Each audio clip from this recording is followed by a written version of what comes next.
I love that noise. What a racket that song is. Oh, my good God. Ladies and gentlemen, it's Sunday evening. It's 8 o'clock. It can only mean one thing. Good evening and warm welcome to the Red and Blue Review. My name is Nick Philpott, and as usual, I'm your host, and I'm joined by the A-team, Ian Noble. Good evening, mate. How are you?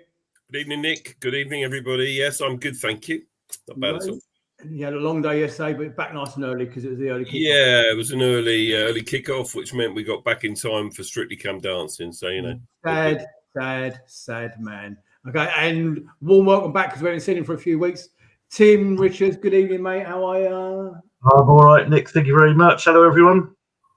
So we will be talking lots of things to do with yesterday. Obviously, we all know that it wasn't the best result in the world, but you got to respect the point. You must respect the point. And we are sitting okay. And we are, we were talking pre-show, ladies and gentlemen, and obviously the run of games we got coming up. Out of all of those, that was probably going to be the toughest game, even with the their current league position, which I think is false. We're going to be talking about the girls. We're going to be talking about the ground development, how the youngsters are getting on.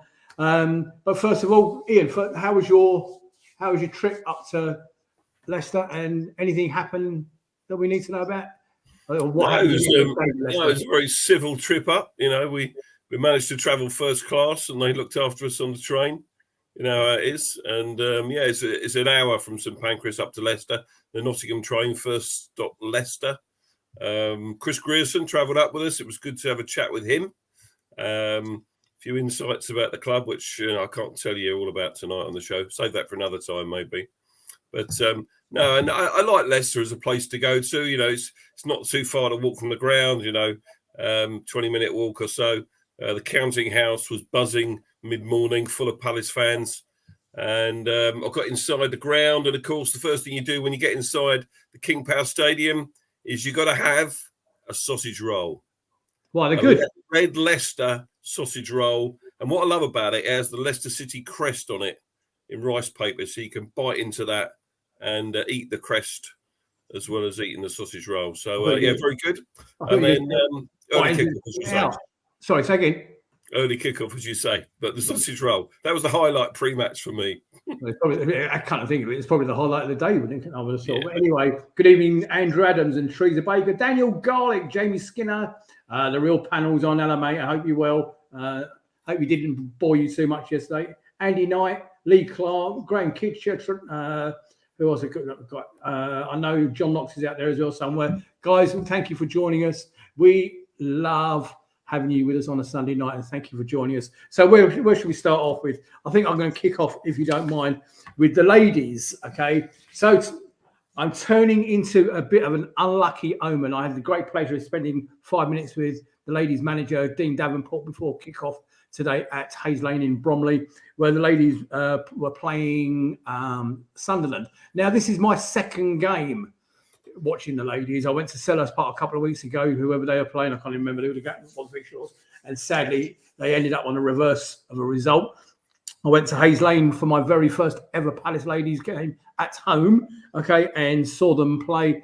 And once again, whilst they put in a good performance, a very close first half, there's your lineup for you. It is a completely different lineup to last season. Some of you may not be aware that we shipped out something like a dozen players last year, and we brought in another 15 so far this season, and we have brought in some quality. The bottom name on that list there is Hughes. On the left side, she is a very, very talented player, and we've got quite a few. Coral Haynes is one of the originals from last season. Lovely lady as well. I met her, had a pleasure of having a chat with her today as well. But sadly, they played Sunderland and they finished up on the reverse end of a 2-0 result. Nothing they could do with either the goals. Goalkeeper wasn't to blame for any of those. It was just one of those things.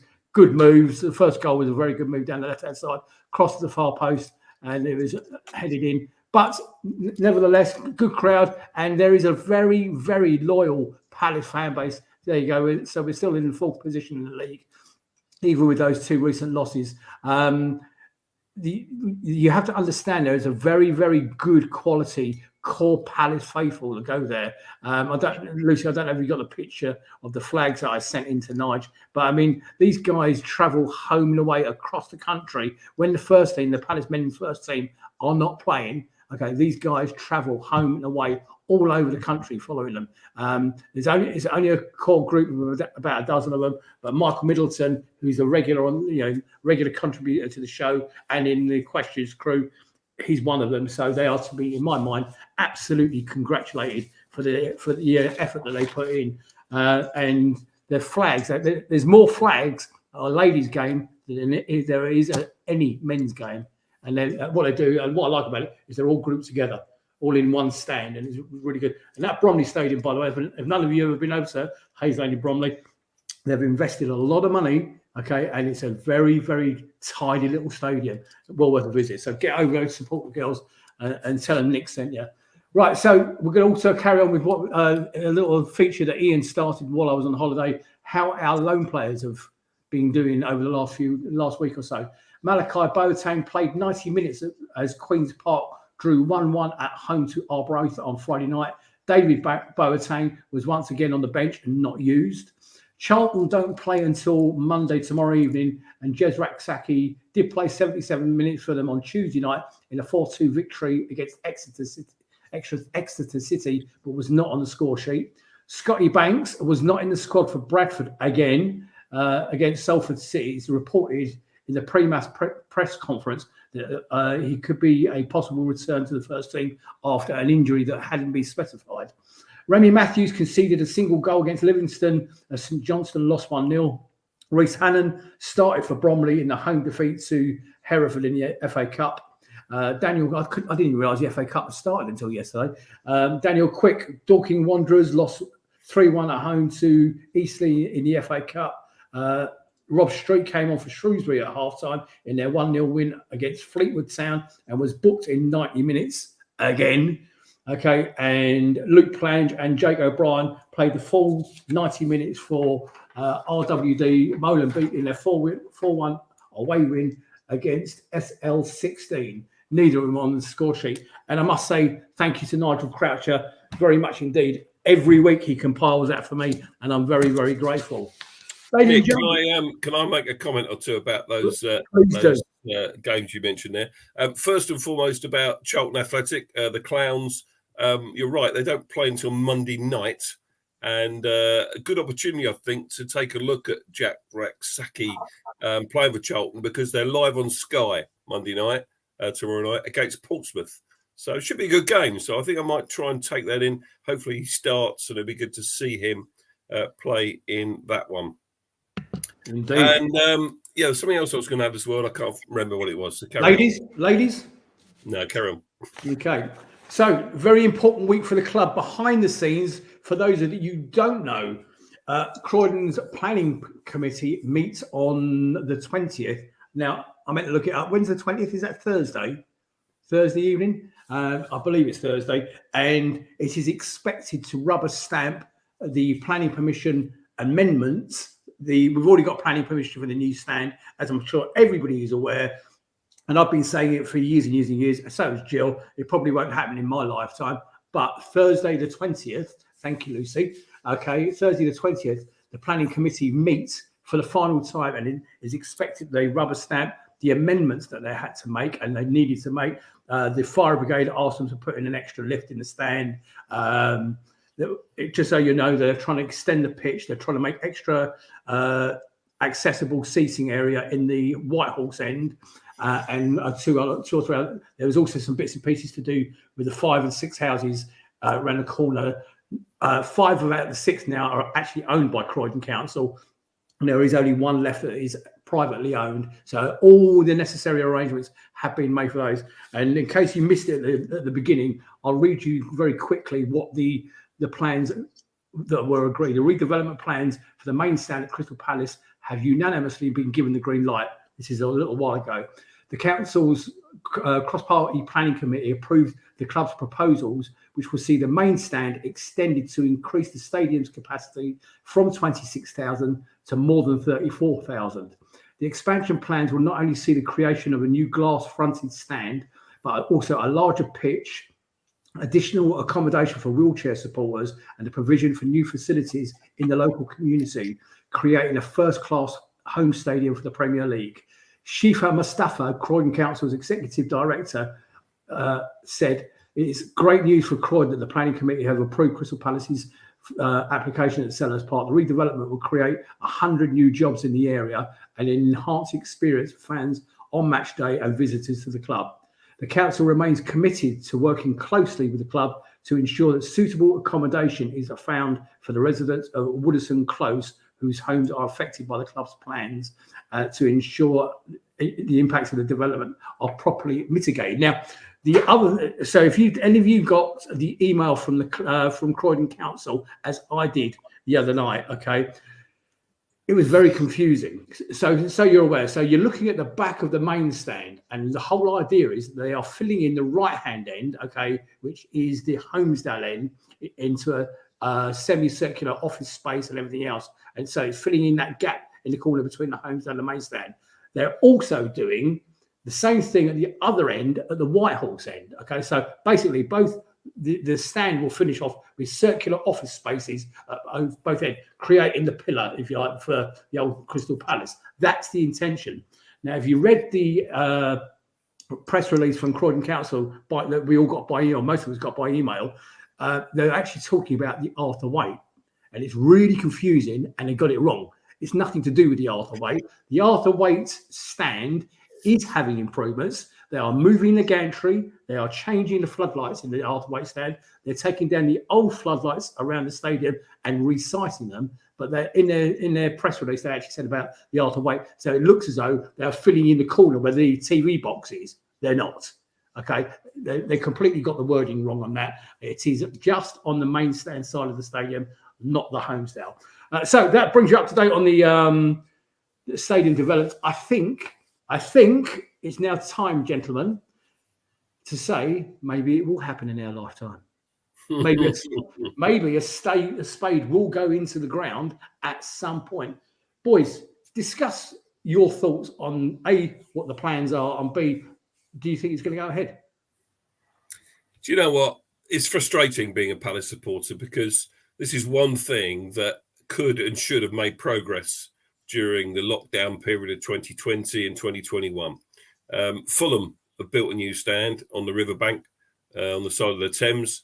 Liverpool have put the infrastructure over one of the ends. They've done it to the side of the main stand at Anfield, and they're doing it again to one of the ends by Stanley Park.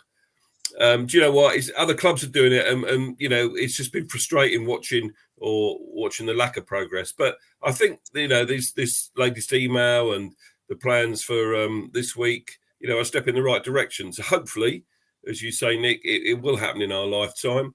And you know, certainly we need it. I think, you know, we lose out every single home game in revenue because we've only got a capacity of 25,000, and I'm not even sure 34,000 is big enough if we're going to stay in the Premier League. You look at clubs like Chelsea have got 40,000. They're talking about extending the bridge, making it bigger.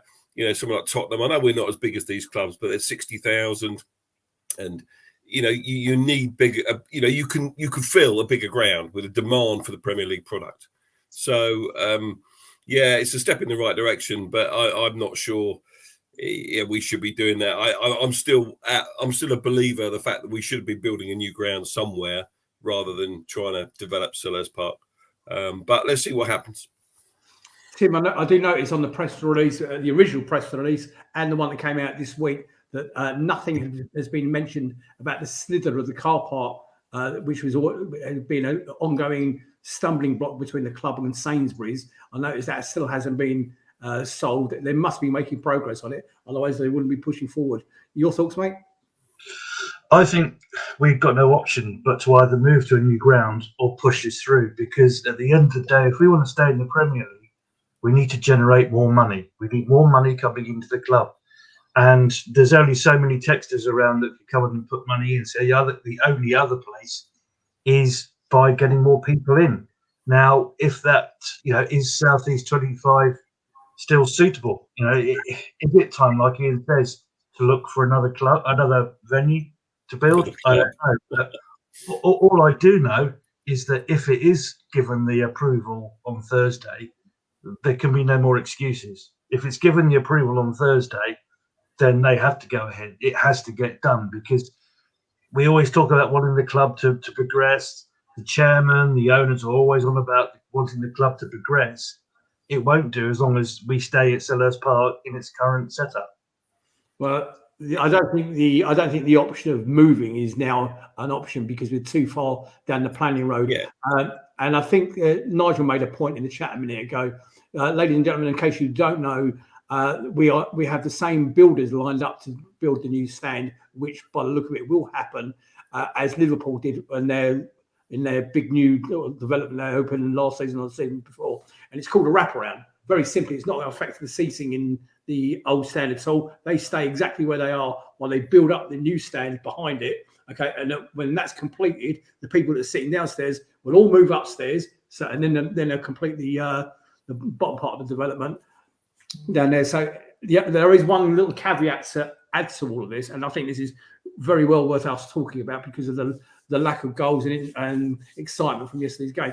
The one last caveat to add to the end of this is, don't forget, even if Croydon Council do approve it on Thursday night, by the sound of it, it's a formality. It's just a rubber stamping exercise, because Palace have ticked all the correct boxes in the relocation of the properties, etc., etc. It's still got to go to the mayor's office for final approval. Yeah.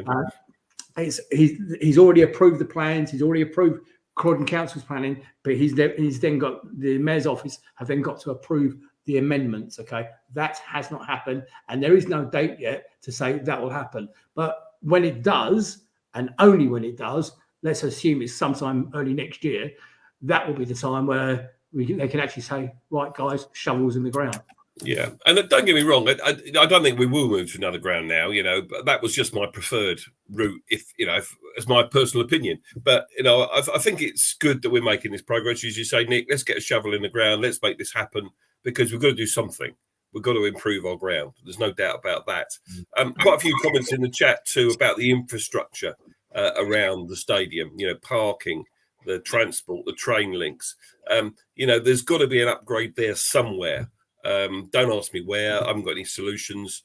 But you've got to improve the access, maybe to Selhurst Station, or something to improve. If you bring another 10,000 people in to a game, the on top of what we've got at the moment, it's bad enough getting away and getting to Selhurst Park at the best of times nowadays when the ground is full. I always remember coming out of the new Tottenham ground at the first game, and they moved that from 35 to 60. They'd done nothing to the infrastructure at all, and it was a nightmare, absolute nightmare getting out of there. So whether anything will happen, I doubt it will. Actually, it probably won't. But people are making the point in the chat, and I think it's worth mentioning. Okay, let me help you with that, because I'm a little bit of an anarchic sad man. Okay, I've actually looked into all of the proposals in great detail, and to say that they're not going to do it is actually not correct. A part of the planning permission is that they need to improve the road, the bus links, the park and ride, and the cycle schemes around the stadium on match days. Okay, and that's all a part of all boxes have been ticked. Now, I know that we were responsible for doing some work on actual Whitehall Road itself. Okay, whether that's on the exit to Sainsbury's or whatever it is, I don't know what the detail is of that. But park and ride scheme from Croydon. Okay, there's going to be a cycle opportunity for people to cycle to on your bike. Okay, lots of work going on. Okay, lots of work. But to me, the elephant in the room is and always has been that slither of car park that Sainsbury's will not relinquish. And I know for a fact, doesn't matter what planning permission we get, we're assuming we're going to get it all granted now. If that doesn't come to fruition, okay, the building work will never take place, because they can't do it without that slither of car park, which is why Sainsbury's are holding out all this time for it and asking an exorbitant amount of money for that tiny, but I don't even know whereabouts in the car park it is, but it's minute. I think it's 3 or 4 car parking spaces, but it's pivotal to the development. And until that gets resolved, then there will not be a shovel in the ground. Anyway, very interesting discussion, gentlemen. I'm glad we brought some out. And Paul Bristow said in the chat a couple of minutes ago, he's old enough, and we know that, mate. He's old enough to remember planning permission being sought and granted for the Arthur Waite stand, and it only took 8 months to build. And Richard Harvey saying Nick can run the bus for Park and Ride. Yeah, thank you, mate. Good evening, George. I can see you out there. Good evening, everybody. I haven't done any more name checks. Jones out there. Mark Easton, hope your dad's well. Damon, I thought I saw you at Bromley today, but I might have been mistaken. Anyway, shall we talk about yesterday's game? I know it's a little bit painful. It was. Let's do some real positives before we go into the lineup. You've got to understand out there, up and coming fixtures. This one here, on paper, former champions. They're a difficult team to beat. They've got some absolutely quality players. If you've got a squad good enough to leave the likes of Jamie Vardy and Ian Atcho on the bench, well, your squad is not too bad. I know their manager's under extreme pressure, but we've got to respect that point on the road. Okay, we got 3 points the other night. We got a point yesterday, and that's 4 points in 2 games. Ian said pre-show we got 4 points in 2 for the next 5 or 6 games. Every other game, we'll be quite happy. Ian, talk to me about your overall thoughts on the day yesterday and the game, and then Lucy, if you could give us the lineup as well, please. Yeah, you're right. It was a frustrating afternoon for everyone concerned. There's the lineup, just that one change from the Leeds game when Mitchell started. Instead of Elise, I actually tweeted, I didn't see Elise's name on the bench, and I thought he was missing altogether for a moment or two before the kickoff, and quickly realised the error of my ways. I couldn't believe that he left him out, actually. But that's his choice. I always say when, we moan about team selection that clearly Patrick Vieira knows better than we do. But, we go into the game, it's a strong enough team. And I think it's worth just emphasising this point that Leicester City, I think their league position is a false one. They're a quality side. You look at the Tielemans, Maddison, Barnes, all those 3 players, you'd have it in your team tomorrow for sure. So they're a tough team to beat, even though they'd lost 7 from 9, I think, prior to Saturday's game. We hadn't actually lost to a team in the bottom 3 for a long time. I think they did give the stat out on Match of the Day commentary, but I didn't make a specific note of it. So we've always done okay against a team that's started in the bottom 3 when we played them. Possession-wise, Leicester just edged it. It didn't feel like 53-47. It felt worse than that watching it. I think in the first half we had probably a better possession, but in the second half there were times when we couldn't even get near the ball. So 53-47. Leicester had 14 shots to our 8, 5 on target. We just had that one shot on target from Odsonne Edouard in the second half. They had 9 corners. We just had a couple. And they had 18 fouls committed against us to 13 for us against them. As I said, first half was better than the second. We had the chances in the first half to score a goal. There's no doubt about that. The first one that I want to mention was the Zaha chance. There was a free kick on the right-hand side, and it was a move off the training ground. It was worked across the edge of the penalty area, fed to Wilf on the left, and he a wild swing at it that went wildly over the bar. And you see on other occasions, see him put that in the top corner. So you could see what he was trying to do, but he was way off the mark. There was another chance. Mark Gahey this time. Eze's ball into the box. Gahey's header just over. And really, he's got to hit the target from there. And he probably knew that. And as I brought him into my fantasy team, I was a little bit disappointed he didn't score. Got me a clean sheet. Thanks, Mark. And then the third chance in the first half that was probably the best one of the lot was where Will fed Eberechi Eze, not too dissimilar to the goal he scored against Leeds in many ways from where he was positioned, but his shot just went over the bar and Ward, their keeper, had it covered and it wasn't to be. So, we go in at 0-0 and we had the bookings, didn't we? Nick, you wanted me to mention those bookings. Yeah, I wanted to talk to both of you guys about the bookings because obviously we had the in the 10th minute, Anderson got booked. Boys, was he lucky? And ladies and gentlemen at Facebook land, I'd like your views on this. In my view, I think he was a very lucky boy. He then committed a second foul, nothing too serious. It was just he went, but about I can't remember the time it was, but he went through later on. I think it was the 35th minute. He went through the back of Tillerman's. Okay, I think Anderson was a very lucky Tim. I'll come to you. Very lucky puppy. I think he could have easily seen red for that.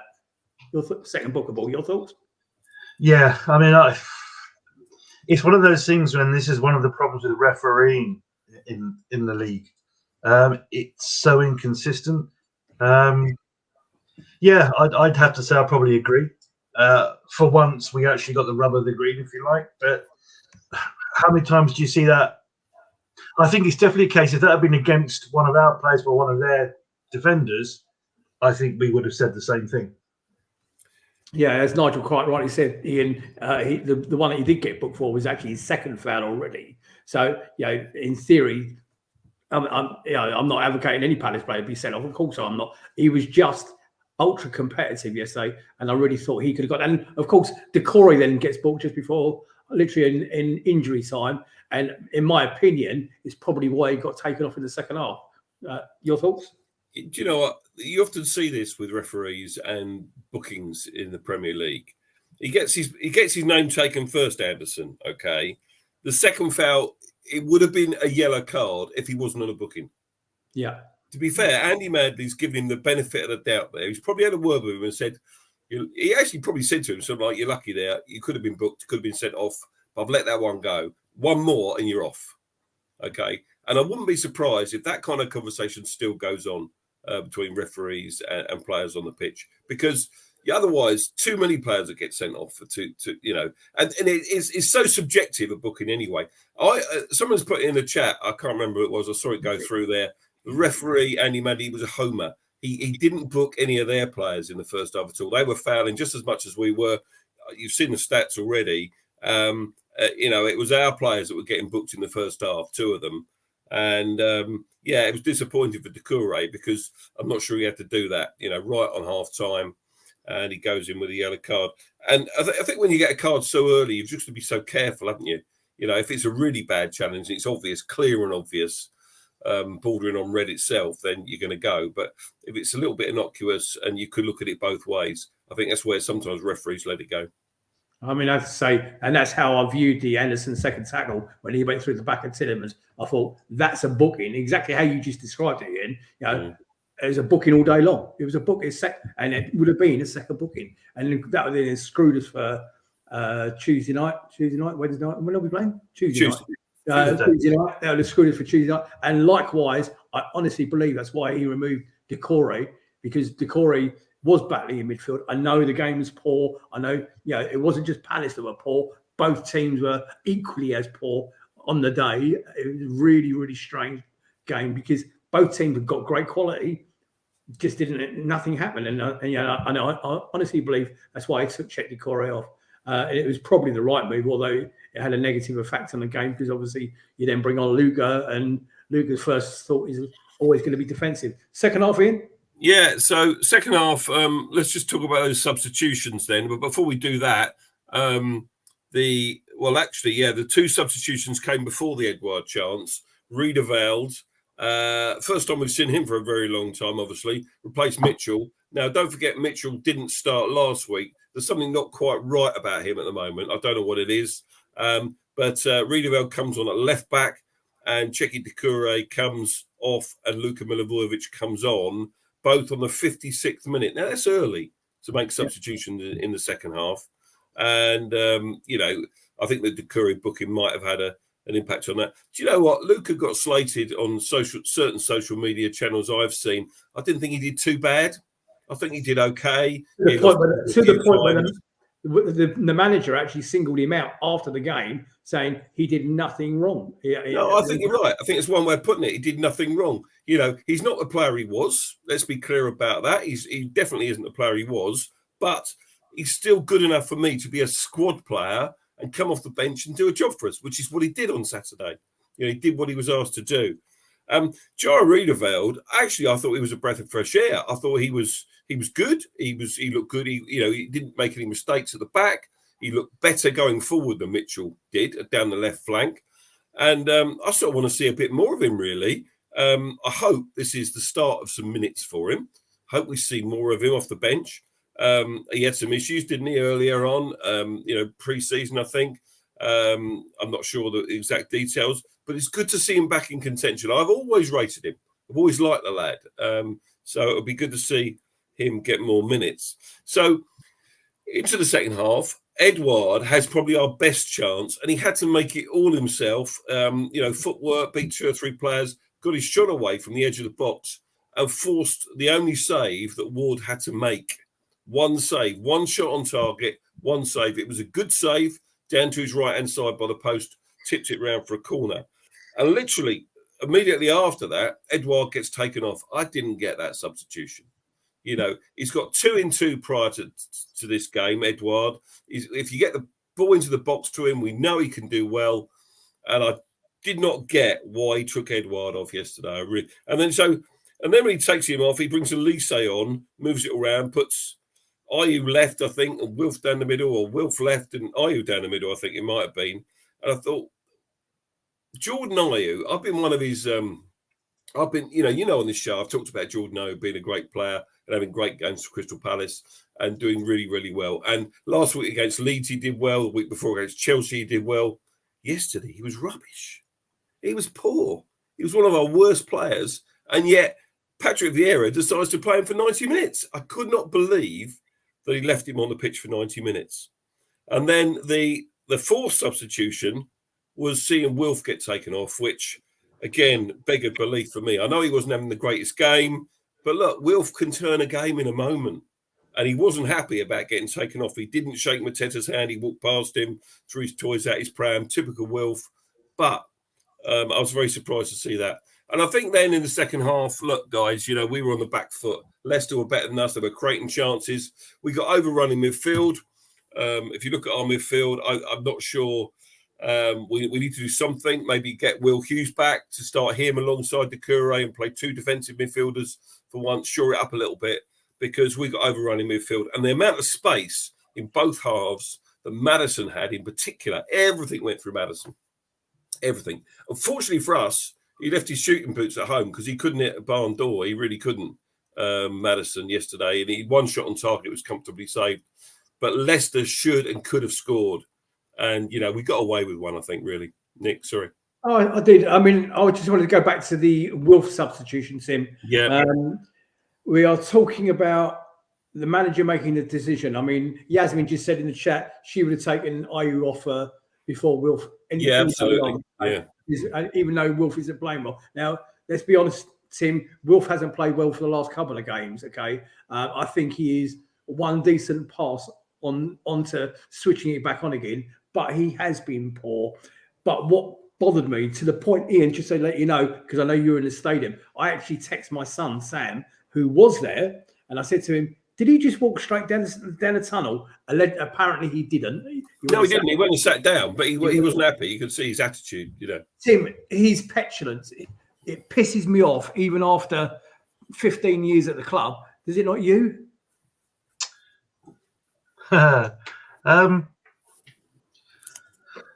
No, I'm going to say no. And it kind of comes on to what we were speaking about before going live and over the course of the day with Vieira, the way he's managing the club at the moment, decisions he's making, the performances. I think, I'd say cracks are beginning to appear. But I think Wilf is probably seeing some things that some of the supporters are seeing and seeing the decisions that are being made with who's getting subbed, positions, tactics. And I think he's getting a bit frustrated with it, to be perfectly honest. And I can kind of understand it. So I don't like to see it. I'd rather see he put the effort into the game and then, showing that and getting wound up by that. But to be honest, at the moment, I can kind of understand it. You know what? Wilf's lost his pace a little bit. This is problem with Wilf is that, every time he got the ball on the left, he passed it backwards or sideways a couple of times, to be fair. And he's better when he's in space, when he can look up and go run at people. When the defender's right up tight against him, Reece James had him in his pocket. The The Leeds right back we talked about, was it Christensen last week? You know, had a good game against him. You know, people have sussed him out a little bit. Now, I'm not saying drop him. But he's got to change a bit. He's got to do something in response to this. You know, he gets. You know, it's not just him. It's the whole team. The way we play the game. You're passing out from the back. You know, tippy tappy across two centre backs, goalkeeper, left back up to Will, to his feet, back again. Very frustrating to watch. You know, I didn't see the game this afternoon, but apparently Alisson got an assist for Salah's goal. He just a long ball down the middle. We ran onto it and scored. And he did. You know, we need to think about doing that a bit more. Yeah, you know, top it up a bit. The one thing I have noticed, okay, there was a time a couple of seasons, 3 or 4 seasons back, where I was critical of Max Meyer, because when he took the ball, his first response, his natural reaction is to turn it back towards our own defence. Okay, instead of being a forward momentum, it was always a reverse pass. I've seen Wilf doing that an awful lot recently, and you just made the same point, Ian. Okay, that it's back to the midfield or back to a defender instead of a ball into him where he's going down the line. The other thing that came to my mind watching yesterday's Dower game was under the previous managers, and this is Vieira stamping his authority, rightly or wrongly. Okay, Wilf. Think back to the days of Wilf and Balassi. Wilf and Balassi. It was normally Wilf's decision to swap sides. Yeah. Okay, to swap sides, and if he wasn't getting enjoyed down one side, they give him freedom to swap sides with Balassi and go down the other side. He hasn't got that freedom now. Okay, he can't swap with Ayew because the manager won't let him.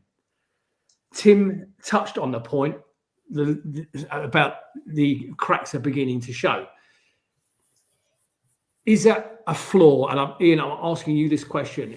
Is that a flaw in the manager that he's so rigid he won't give Wilf, who is, let's be honest, our most experienced and talented player, the freedom to make that sort of on? I don't think so. I think Patrick Vieira is his own man. He makes those decisions, and you know, he's actually said, hasn't he, in the last couple of weeks, you know, that Wilf has been a difficult person to manage. He said he likes working with him. Don't get me wrong; he's very talented. He's our talisman still. And yet, but he's been difficult to work with, and you can imagine him being difficult to work with. What we've seen of him, you know, you can just imagine him training. If it doesn't go his way, you know, throwing his toys out of his pram. But he still is our best player. He still is our talisman. Someone said, "Would you drop him for Tuesday?" Of course, we wouldn't. I wouldn't drop him for Tuesday. Not least because he's in my fantasy team. But no, I definitely wouldn't drop him. You know, because he can change that game. I was disappointed to see him taken off because he can change a game in a moment. Look at the Leeds game. The assist for Eze's goal was pure class from Wilf the other week. That pass, you know, that moment was just not every player can do that. They really can't. So he's got things in his locker that can change games, and we just need to be patient. And I think the problem we have also with Wilf is that our expectations are that much higher with him compared to other players. And sometimes we need to manage those expectations a bit better. Yeah, but I don't know if we're good enough or if we have the ability to. But to me, Wilf's big things is unpredictability, in that opposition don't know what he's going to do. I would love to see him play in a team where he's got a free role, where he doesn't have to stick to a wing. You know, if you're going to have him, put a team around him, feed him, let him do what he can do, because that's his whole thing, is unpredictability. And stick him out on either wing, clubs know what he's going to do, and they just put 2 players on him and take him out of the game. Well, you're not wrong, Tim. I'd like to see him have a go down the middle occasionally. Maybe not start there, but you know, I thought when he took off Edouard that he was going to put Wilf down the middle, to be honest with you, but he didn't.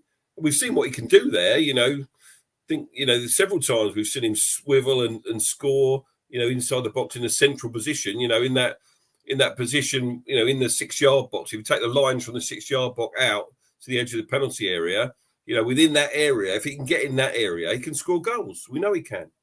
But I don't know, maybe it's his preference, but he's not like a Balassi who you really didn't know what he was going to do. You do know what Wilf's going to do now. Most of the time, he's going to pass it back. Balls to his feet, so pass it back. He rarely gets on the shoulder and a ball over the top and running, because he won't beat the fullback often, because he hasn't got the pace anymore that he once had. So, which brings us quite nicely. He hasn't got the pace anymore, said the Lord Noble. The fact that he's 30 next month. Would you offer him an extension? Have they offered him an extension? Or is it time to move on? Ian? I would, if it was up to me, I would offer him the extension, and I'd hope he'd take it. 2 years, I'd give him 2 more years. But there lies the problem. The club have made their rod for their own back.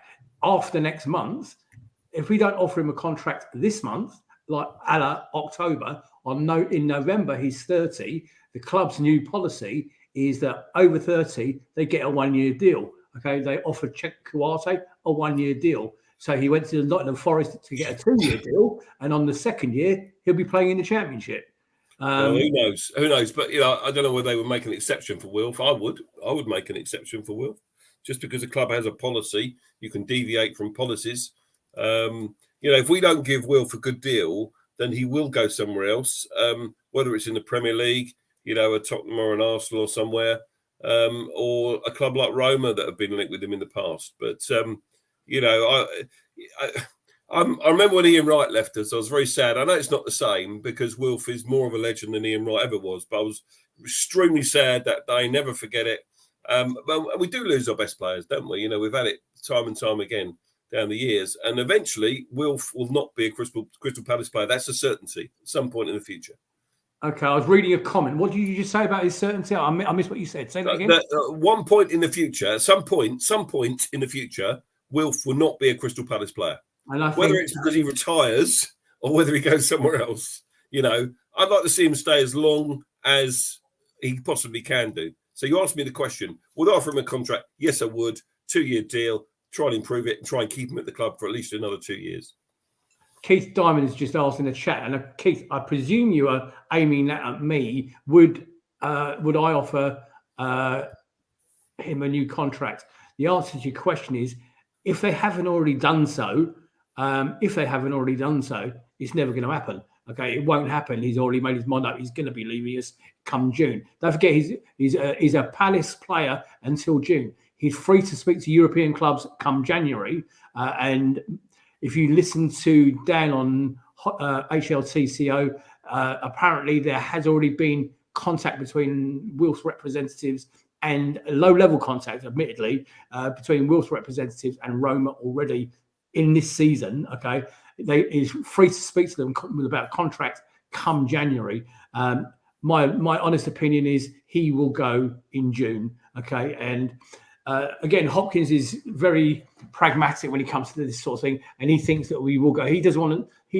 He's in the same mindset as us. What I don't want to see is week in, week out, him lining up against us, either be it Chelsea, Tottenham, Arsenal, Man United, which will never happen. Okay, even Man City. I can't bear the thought of seeing Zaha lining up against us. If he was to go to somebody like Roma, PSG, another European club, I would actually follow that club for the rest of that season. I'd follow that club and let him play his 2 years and give him that opportunity for a bit of Champions League football, which none of us would deny him. None of us would deny him. We'd be more than happy for him to go and be successful elsewhere.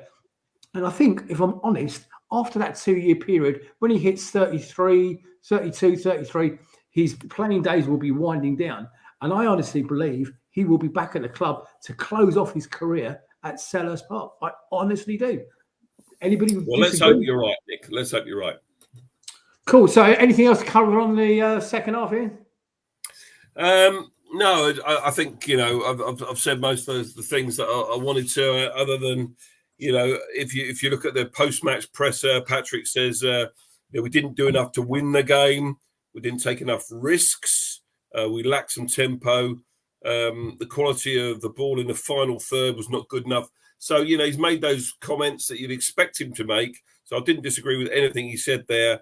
A couple of interesting interviews with both Joel Ward and Mark Gahey on the Palace website. If you haven't seen those yet, take a look at them. They're both quite positive interviews in as much as they say, look, it's a point on the road. We kept a clean sheet. We were a bit unlucky at times. And if you look at the first half chances that I outlined earlier, one of those goes in, which, could happen on another day. then we could have sneaked that game. But I think if we had have won it, it would have been a bit smash and grab and a bit unfair on Leicester. And if any team looked like winning it towards the end, it was Leicester. And when they put 4 minutes up, I thought, do you know what? This is going to be a long 4 minutes, and it was. And I was just glad to hear that final whistle. And as Andrew Adams has just said, respect the point. It was a well won point in the end on the road. And that's 2 clean sheets in succession on the road as well. I know Newcastle was a long time ago, but that's 2 goalless draws away from home in succession in the Premier League. Do you know, that's a stat that I hadn't actually picked up on, and I think it's really valid. Tim, anything you want to add on the game yesterday? Teresa's going to hate me for this one, but there were 2 things that kind of struck me a bit. Listening to the game on the radio yesterday, was they seemed to be attacking down Joel Ward's side a lot. And if I'm right, Ayew was supposed to be on the right-hand side with Ward. There again, the failure of Ayew, or his issue, is that he doesn't help the team. But that's the end of the Ayew stuff before Teresa slaps me. But listening to it on the radio, it did kind of start a few alarm bells ringing in my head. And don't get me wrong, I still think Vieira is the right man for the job, and I still think he could do great things. But what does concern me is he's been there over a year now. Basically, he's got the same players. And yes, it does show that we are light. And as he says, we do need some extra players. But it just concerns me, the level of performances that we're seeing, and on a fairly regular basis, not a one-off, the fact that we always seem to start games really slowly. It almost like he may know what he wants them to do, but there seems to be an issue with players going on the pitch, understanding it, carrying it out, and it's happening too often for my liking. And I'd be interested to see what the people watching the show think about it, because there's something there. Wilf, like you said, the way that Wilf is, things, we're supposed to say we've got a really good team now. It's a lot better than we've had for a long time, but the performances and the consistency isn't being shown. And there are a few alarm bells for me ringing at the moment, because something isn't quite right. Nick, you're on mute. I think one of the things that I have heard about yesterday is that, we know Torrick Mitchell's not been right. I think 1 or 2 other players might not be right. Some kind of sickness bug or something around the club. And if that is true, and they're not going to come out and say that and tell people, then you could make an excuse for being slightly below par yesterday. Although the irony in that is that the first half was our better of the 2 halves. I think the 2 home games, Chelsea, we took the lead, all right, albeit against the run of play early on. Leeds, we got back into the game quite quickly, having gone behind. So I don't think we're necessarily that slow out of the blocks. Man City away with 2-0 up, for goodness sake. So I think it's also, some games we're slower out of the blocks than others, but I don't think there's a trend there necessarily to say that we're slow starters or anything. Tim, so I wouldn't agree with that one necessarily. But look, it is what it is. And I think the other thing that we haven't spoken about as well is the goalkeeper yesterday. I've seen a comment in there, give Johnston a chance. But do you know what? Vicente Guita did nothing wrong at all yesterday. He was in the right place at the right time every time. I know they didn't test him too much, but there were lots of shots on target, and he managed to, I think he got 6 saves in the end. So, a couple of extra points on FPL for that. Kept his clean sheet and, did pretty well. So, I think you've got to, respect that performance yesterday as well, which we haven't mentioned up until now. Yeah, and I think in a lot of people's minds, he was actually man of the match yesterday. So good, yeah. Well, good point actually. And he made, he did what he had to do. Tim, I'm going to respond to you as well if you don't mind. Daniel Garlick made a point in the chat that Joel Ward is losing his pace a little bit, and he is. He was caught short on a couple of occasions. Don't forget, we now don't have any cover back there with Nathaniel Klein injured. Was the manager backed in the transfer window this time, or were we unlucky? I think we're going to have a busy January, that's for sure. It's purely and simply because in my mind, he wasn't backed in the transfer window. I have got some interesting stats for you. I touched on it a little bit last week. And these stats weren't updated. Nigel Croucher, you're fired. Okay, post yesterday's game. So these are previous to yesterday. Okay, Patrick Vieira's winning ratio at the moment is 34%. Draw ratio is also 34%, and his loss ratio is 32%. Bruno Lager, his win ratio was actually 37%. Chris Wilder, his win ratio was 40%, and Thomas Tuchel's win ratio was 60%. And they've all been sacked. Okay. Well, the answer to that one is that Tuchel was at Chelsea, so the expectations are much greater. Yeah. Wilder's in the Championship, so that doesn't count. And Lager was just unlucky, and he was Wolves chop and change managers left, right, and centre anyway. So there's my answer to that. But if you take it from the other point that Nick's making, is come January, the fact that Vieira several times he said that we're light on players, we need extra players. If he goes through another transfer window with what in his mind is a lack of backing, is that going to start him, leaving? And is he going to stick around? If he's not going to get the support, the backing that he thinks he needs, is he the type of manager that's going to go, you know what? Enough's enough. I'm not getting the backing. And you know what? You raise a very valid point, Nigel. Ian, sorry, your thoughts on what Tim just said. I think that's an extreme. Yeah, I mean, maybe, but we do need a January window where we get two or three more in for sure. John Knott says how long is Klein out for? I think it's only a couple of weeks. I don't think it's as serious as we first feared. So he's back in, sort of doing some light training, I think. And Chris Richards, I know he's injured as well at the moment, but look, he's got aspirations of going to the World Cup with the USA. He can play right back. He can play centre back. So, he's another one that can come in and cover. We definitely need more cover there, though, at right back and even left back, maybe. So I think the January window is an important one for us. And I would hope that we do some business in that window. And in that time, of course, we've got some very important fixtures, he says, rifling through his paperwork. Lucy, those fixtures, please. We were talking last week about what's happening between now and the World Cup break, okay, which I think is a bloody nightmare, by the way. And here we go. So we've got Wolves on Tuesday evening, Saturday away at Everton, home to Southampton, away at West Ham, and home to Forest. Now, let's away to Forest, mate. Away to Forest. My apologies. Let's put some positivity on that, because yesterday wasn't the best game. We all know that, and we've done it to death. But all of those, bar West Ham, okay, all of those teams, bar West Ham, are below us in the table, okay, with the only exception is West Ham, and I believe, off the top of my head, they're only a point above us. Yeah, is that right? Yeah, they're only there you go. They're only a point above us. We have a massive opportunity here, especially in the home fixtures, to pull away from that pack. Okay, we don't need to be looking over. Again, what you can't see, Lucy, could you put that league table back up again? Because what you can't see there are my three favourite teams to go down, and it's none of them. And it is none of them. My team to go down are Bournemouth, okay, Fulham, and Brentford.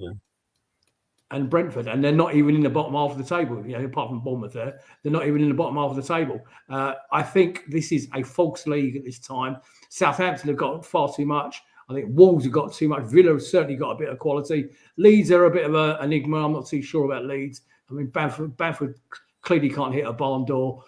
Everton, they'll probably spend their way out of it, and West Ham will be fine. And I honestly believe Palace will be fine. I still think it's going to be Bournemouth, Fulham, and Brentford to go down. Well, not Forest. You think Forest are going to stay up? I think Forest, because what they need. Okay, they can come down now, Luce. Thank you. I think with Forest, what you've got a strange one with Forest, is that they brought in whatever it was, 22 players. Yeah. Okay, and they need time to gel. And they, the manager, bless his heart, he doesn't know his best starting 11. Whereas Vieira is in a different thought process, his best 11 are the only 11. He ain't got any backup. Okay. Well, that's not quite true, is it? You know, we very little backup. You know what I mean? You know, you're right about Forest having too many players to choose from.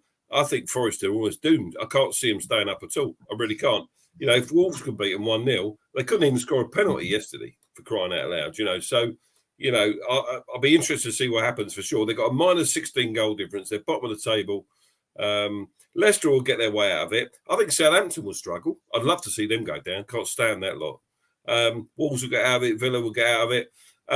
So you know, it could be a Bournemouth, Brentford, or a Fulham. But you know, it's going to be interesting for sure, isn't it? Always interesting. But and Wolves, you know, they're a strange club. You know, they've only scored 4 goals, says he. You know, fingers crossed, touch wood. They don't score against us on Tuesday night. They've only scored 4 goals all season. Imagine if we'd only scored 4 goals at this stage of the season. They've played 10 games and they've scored 4 goals. Unbelievable. Andrew Adams thinks I've been drinking for my last comment. Well, I haven't really, mate. I only had one. So, yeah. Nigel, can you do us a favour? Please make a point of, for the end of the season, my 3 predictions to go down and Ian's follow-up. Tim, who are you favouring to go down? I think 50 is struggling at the moment. Liverpool. Oh, sorry, that's my wishful thinking. Sorry.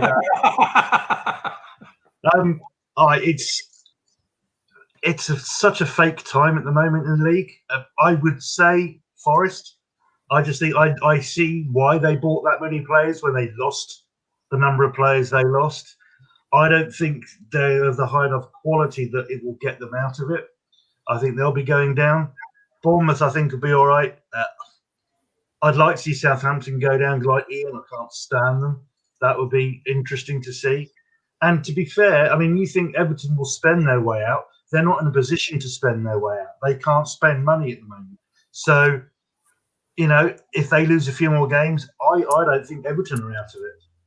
What, you think Fat Frank could get a sack? No, that would make my Christmas. I'm telling you, Fat Frank was the bite of the bullet. Listen, boys, I think we're going to draw a line under it. I think before you do that, let's talk about what some of the people in the chat are saying, Nick, about relegation, because it's interesting. Well, first time we've spoken about it all season, really. Gary Fisher fancies Leeds to go.